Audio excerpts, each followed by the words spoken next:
Hello and welcome back to my channel. I remain your sister Gloria. On this channel is to promote the actualization of Biafra. When he say, Sam is asking God, he say, be not far, join the movement for the actualization of Biafra. Okay? I love you. Holy, holy, Nnamdi Kanu is holy, holy, holy. Moses, Moses, holy, holy, holy. Nnamdi Kanu is our mo. Umuchukwu okike obiama. Ndenigwe. I welcome every one of you to Umo Biafra channel. Today we are going to talk about a nation that kills their youth. A nation that destroyed their tomorrow. A nation that are embedded in evil to make sure that the leaders of tomorrow are nowhere to hold, to talk about their future. We're going to discuss the evil that Nigerian government are perpetrating on the youth. They kill their youth in infrastructure and so many things. And now, the people that are standing up to fight for the betterment of their tomorrow are now tagged terrorists. Just like they tagged IBOP terrorists. Look at our Garant youth. They went out in a foreign nation and they won. It takes foreign countries like America, like Canadian, and other European countries to recognize the potentials in Nigerians when our government are busy building prison for us, killing us, destroying our future, and making sure that we didn't see tomorrow. But I know there is a God in heaven. That God is the God that answered by fire. And that God will be our God. Look at our sisters like DJ Switch. She's on the run because of a wrong government. Look at Faz. His account have been blocked by Nigerian government. Look at the video and all these our brothers here. But the same government are busy pampering the Boko Haramists. These are the convicted 6 Boko Haram terrorists that have been convicted of terrorism in EAU.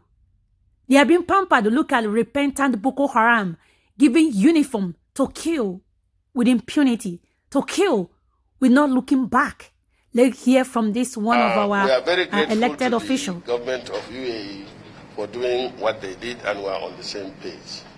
And we are still calling on the Nigerian government to accelerate, because once we hear all these issues of those that are involved directly or indirectly in Boko Haram activities, they should be brought to book and used as an example to deter others. But so far, I think we have not been up and doing on that. That is one side. But you know, again, for example, I am in disagreement with the government on the issue of de-radicalizing and reintegrating. My position is still the same. The executive's position is different, but I still maintain that position. You can't be resettling people, pampering them, while the war is not over. I don't know about my other colleagues. My position of the committee is something. For the committee, we are with you. Okay, now the committee. Thank you very much. The committee, that's why my voice has gone up. The committee is on the same page, and I believe many Nigerians are on the same page with us. I, in my own village, Malams, that are Muslims, not ordinary Muslims, but Malams, elders above 60, caught me. 75 of them, distinguished colleagues, were taken to an abattoir and slaughtered by Boko Haram. And can you imagine that the Nigerian army or the Nigerian government is saying that because these people have gone to repent, or they say they hand themselves off, you bring them back and you pamper them. If you give an IDP here 150,000 as pack as they give them, I have over 10,000 of them here. If you give one of them 50,000, tomorrow he will be back home. He's displaced, he's suffering, he knows these people that killed their parents. That is wrong. And then, sorry sir, I'm getting emotional, but in addition to that, the recent attack in Damboa was carried out by a repentant, giving information as to the movement of the army. The general that was killed was the same thing. So I'm against. Are you withdrawing your support? No. We are against the agenda and integration.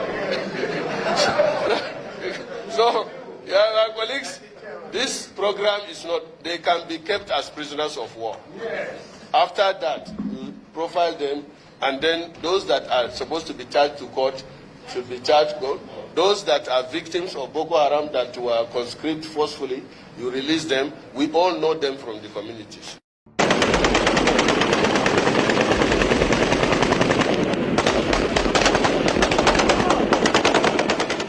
While the Nigerian government says it does not know those bankrolling the Boko Haram terrorists, with insinuations and allegations in past and recent times, the recent news that the United Arab Emirates convicted certain foreign sponsors whom have been solidly behind the activities of the Boko Haram insurgents, and which has prolonged the fight against the non-state actors, could not have come at a better time for Nigerians.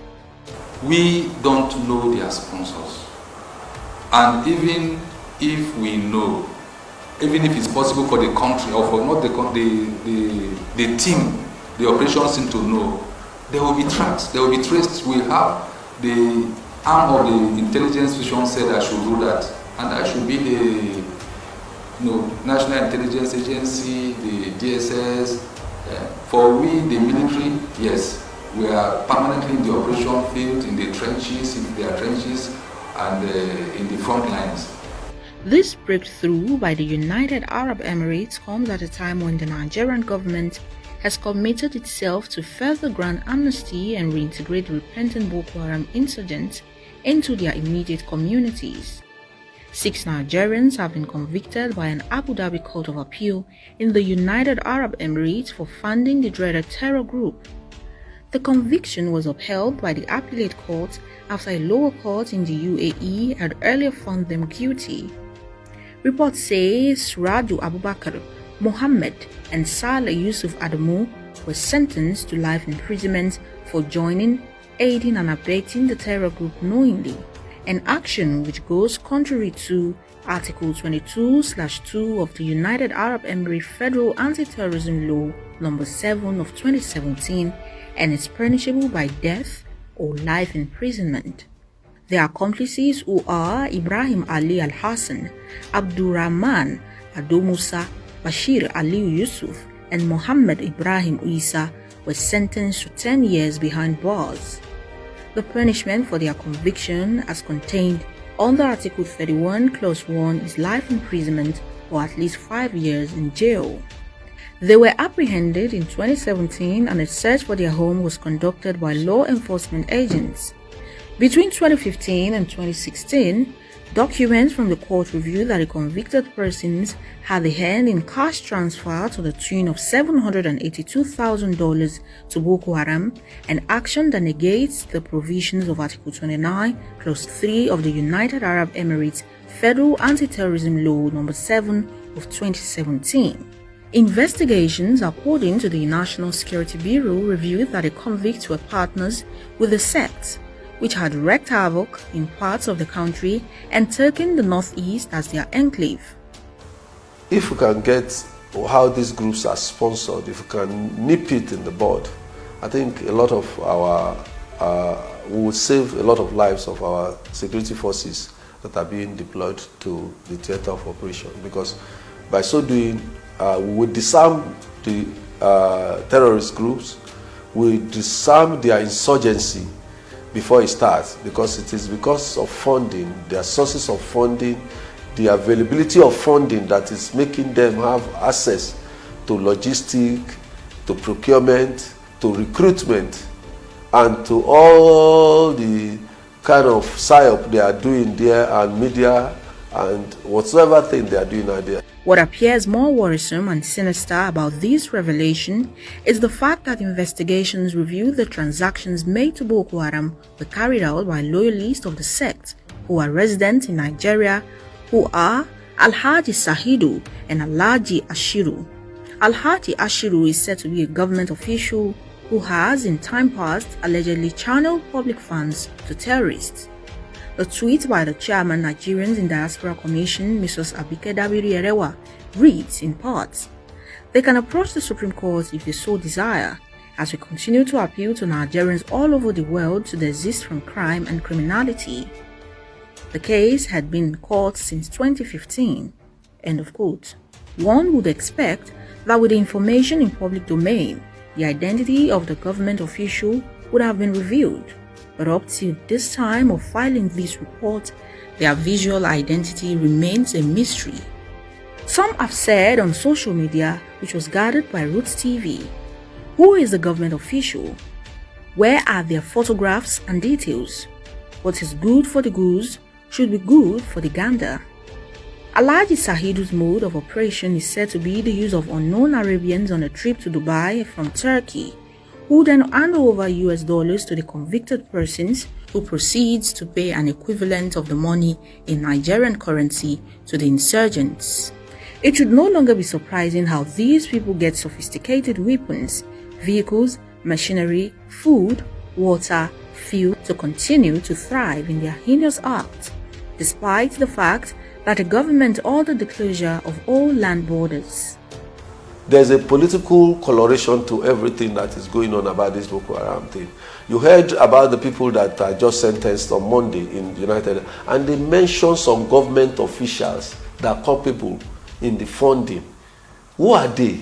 Why have the Nigerian state tried to play politics, not having the political goodwill to name the names, to arrest whosoever that? It's not a new thing that we are hearing, that there are some politicians that are culpable, that are also influencing and that are sympathetic to the causes of this group. So it be also, you heard what our Minister for Justice said. Oh, we are trying to look at it. Since 2017, this case has been on, these people have been on trial.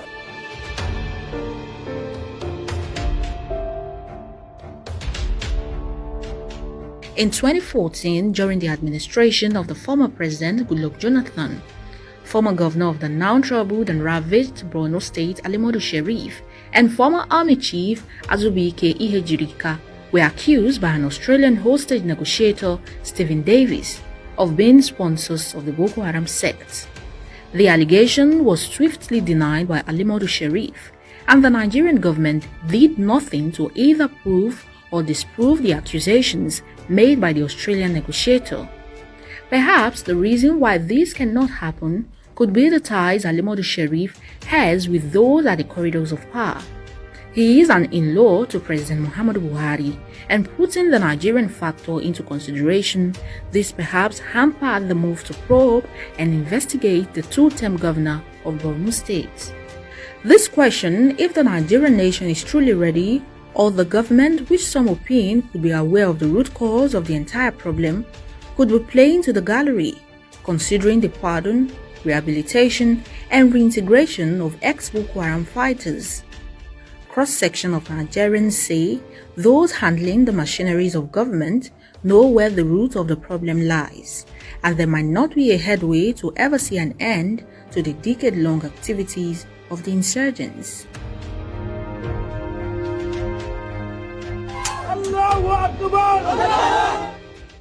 My people, the worst part of this Abike Dabiri of a woman, this is a woman with an evil heart. This is a woman that ran fast and called the names of 5 Nigerian, basically 5 Igbos, that was arrested for shoplifting.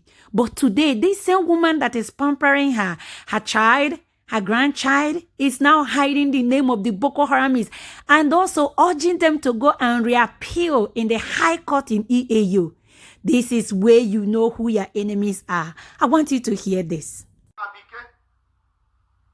6 Nigerians convicted for funding terrorism in UAE can appeal to Supreme Court.